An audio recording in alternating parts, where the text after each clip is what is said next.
Let's bring in my Sky News colleague Graham Richardson now. Richo, less than 4 weeks to go of the campaign. Where are things at in your mind? Well, I think it's very tight, as we always thought it would be.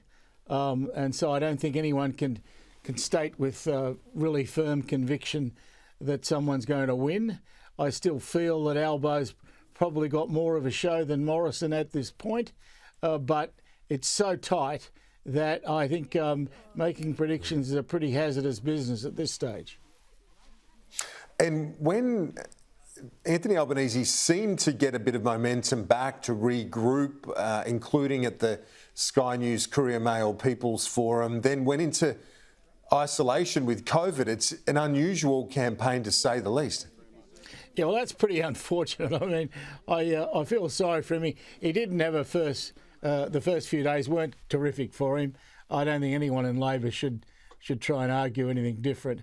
But that having been said, he recovered quickly. He got off the starting blocks really well, and then hit a hurdle after halfway through the race. So it's been a bit of an unfortunate few days for Anthony, but he'll come back. He's issuing statements from isolation, and he can't wait to get out again. Do you think that the fundamentals of the outlook for Labor remain strong despite those early hiccups?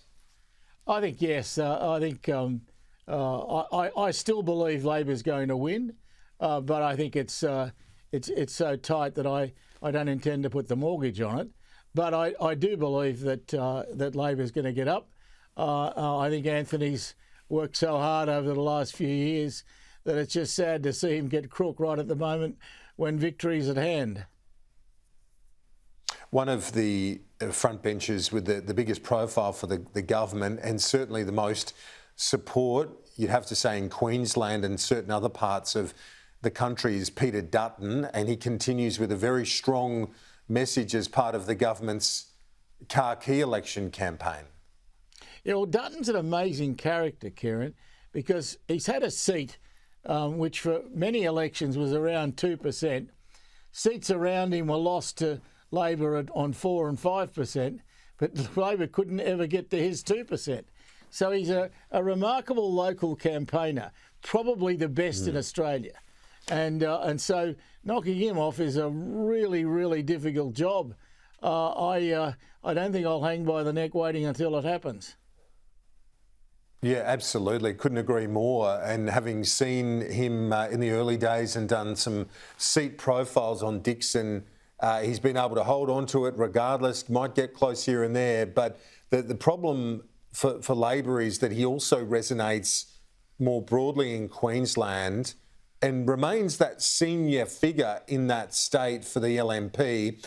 Whereas I think they've struggled a bit with the loss of Julie Bishop and Matthias Cormann in WA. There hasn't been someone of that sort of gravitas to enter the fray and hold the LNP ground in WA.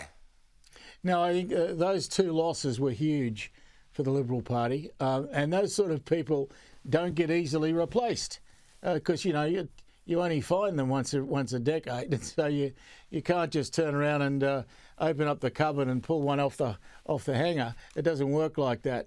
And so the Liberals in Western Australia have suffered from that. And of course, what really complicates it for them is that they're down to 3 seats out of 90 odd in the lower house, which is a terrible, terrible result.